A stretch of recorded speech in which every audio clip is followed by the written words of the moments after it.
皆さん、こんにちは。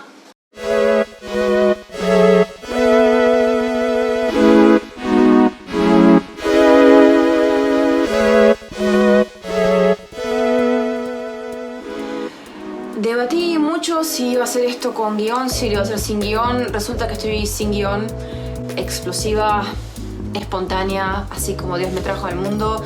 No tengo ni idea de lo que estoy diciendo, de lo que les voy a contar, pero bueno.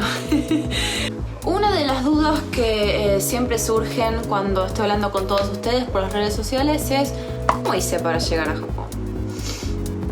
Bueno, por supuesto que todo lo que se implica es cómo fueron los preparativos, cómo fueron los trámites de visa, cuánto yo realmente sabía japonés, cuánto había estudiado, si me había recibido, si no me había recibido. Hay un montón de preguntas que tienen, así que con este video las quiero responder todas.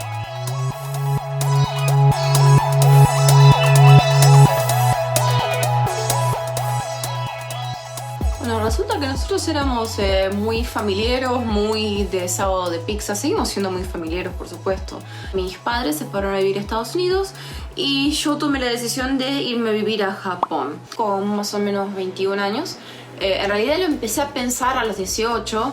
Empecé a tener esta idea loca de que yo necesitaba ir a Japón, que era el sueño de mi vida, que yo amaba el idioma japonés, amaba la cultura, que lo necesitaba, me estaba llamando. Tenía 18 años y mi papá me dijo: primero recibite. Me recibí con 21 años, trabajaba como freelancer con servicios web y cosas con AdSense y eso. No era algo que me quitara suficiente tiempo como para no poder estar estudiando y haciendo todo el resto.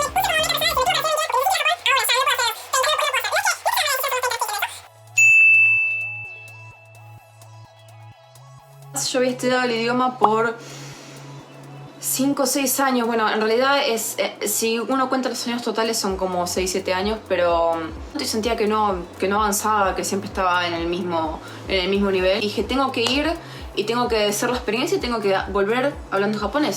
Entonces, todo este proceso comienza en 2014, cuando yo ya estaba recibida y había tomado la decisión de irme para allá.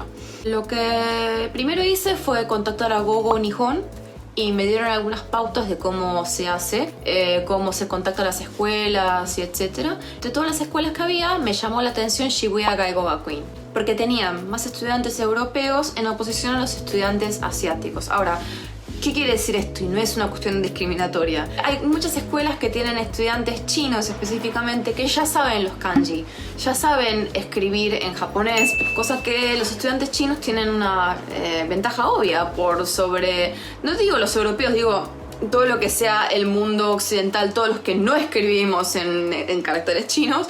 En fin, resulta que me llamó la atención por eso mismo, Shibuya Gaigo Gakuin, porque había muchos occidentales y pensé que podía ser un buen lugar para mí y apliqué. La aplicación la hice alrededor de abril de 2014 y me dieron una fecha límite de, creo que era como que te diga el 15 de mayo, por ahí, para mandar todos los documentos que me habían pedido.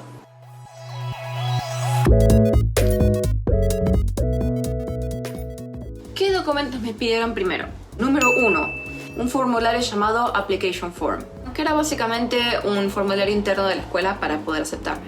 Número 2, Reason of Study. Esto es mi motivo de estudio, básicamente por qué quiero estudiar en Japón. Una carta firmada por mí. Número 3, una carta de tu garantía financiera que se llama Letter of Financial Guarantee. Un comprobante de tu banco o del banco de tus padres, depende quién vaya a solventar tus gastos en Japón. Si los puedes solventar propiamente, es un comprobante de tu banco y de tu recibo de sueldo. Si lo van a sustentar tus padres, es solamente el de tus padres. En mi caso, yo tenía 22 años y solamente trabajaba freelance, así que como garante salió a mi papá. Con estos documentos ya arranca todo el trámite, ¿verdad? Después te piden un par de cosas extras como tu partida de nacimiento, tu comprobante de título en trámite, o si tenés un título universitario o terciario o lo que fuera, una comprobante, una copia de ese título. Te piden copia de tu pasaporte, los típicos documentos que uno suele preparar para los trámites. Aclaración: con tu partida de nacimiento y otros documentos, lo que vas a necesitar aparte es traducirlos. No tiene que ser una traducción exacta ni tiene que estar validado por un traductor, no es necesario. Si lo puede hacer vos, un amigo, tu profesora de inglés, lo que quieras. Y de hecho en Gogo Nihon te pueden ayudar a traducirlos porque te pueden hacer el trámite totalmente en español sin que vos tengas que hablar inglés con nadie. Pero yo en mi caso, como lo tramité sola, hablé directamente con la escuela en inglés. No hay una sola fórmula respecto a los documentos que te van a pedir. Todo depende de tu escuela y de lo que ellos quieran de vos. Así que lo primero que tenés que hacer si querés venir a Japón como estudiante es contactar a una escuela y decirle, bueno, ¿qué necesito y cuáles son las fechas límites, verdad? Porque en mi caso era una fecha de límite de mayo para poder viajar en octubre.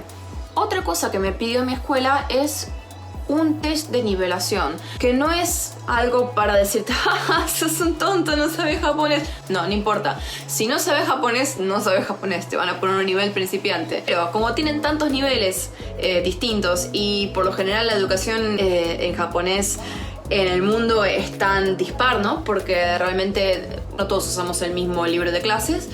Por ese mismo motivo te piden test rápido, sencillo, online, en el que más o menos vas a tener una idea de tu nivel y van a saber en qué nivel ponerte ellos cuando entres a su escuela.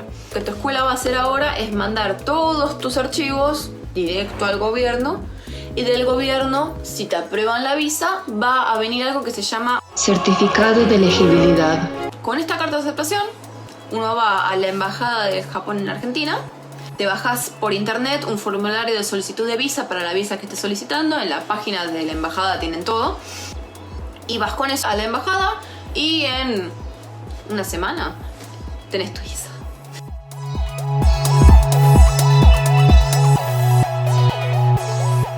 Y otra cosa que me preguntan respecto a eso, obviamente, es ¿cómo hice para buscar alojamiento? Bueno, alojamiento lo conseguí por Borderless House, que es una empresa que yo recomiendo a morir. He estado en otras casas de intercambio, pero nada es como la Borderless House. Ellos tienen un buscador, buscas dónde querés quedarte más o menos y en qué fechas vas a ir. Y de hecho ellos te ayudan a encontrar un hueco que encaje justo con la fecha en la que venís de viaje. Vos por ahí vas el 15 de septiembre y en realidad el cupo se libera el 18. ¿Y qué haces hasta el 18? Lo que hice yo fue buscar primero la casa y después sacar los pasajes en respecto de eso. Entonces cuando la casa me confirmó el cupo el, 27 de septiembre, yo saqué los pasajes para el 25. Elegí una casa porque estaba obsesionada con vivir en Harajuku.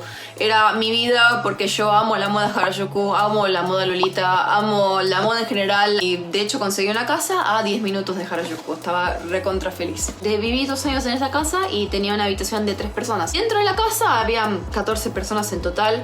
La verdad, para mí estar en una casa compartida me salvó la vida muchas veces porque me pude hacer amigos, porque no me sentí sola, porque si te sentías sola ibas y hablabas con cualquiera, llegabas al living y había alguien preparando comida y te compartían. Así que es algo que recomiendo mucho. No es que lo tengan que hacer ustedes particularmente, de hecho después de 2 años bastante que me harté y dije, bueno, necesito no vivir con gente y vivir sola porque me gusta estar sola. Entré como en el otro extremo. Después les voy a contar cómo hice para buscar departamento, pero supongo que como eso ya complica un poco la historia, es algo para el próximo episodio.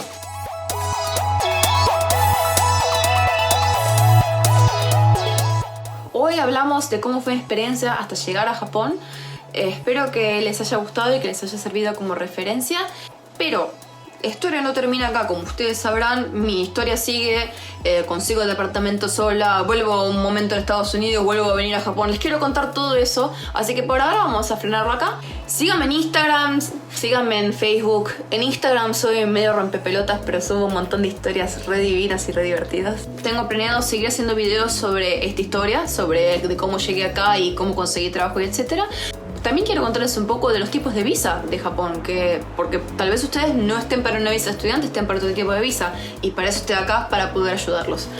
Espero que les haya gustado y los espero en la próxima edición de estos videos de cómo llegué a Japón. Muchas gracias. ¡Jane! ¡Bye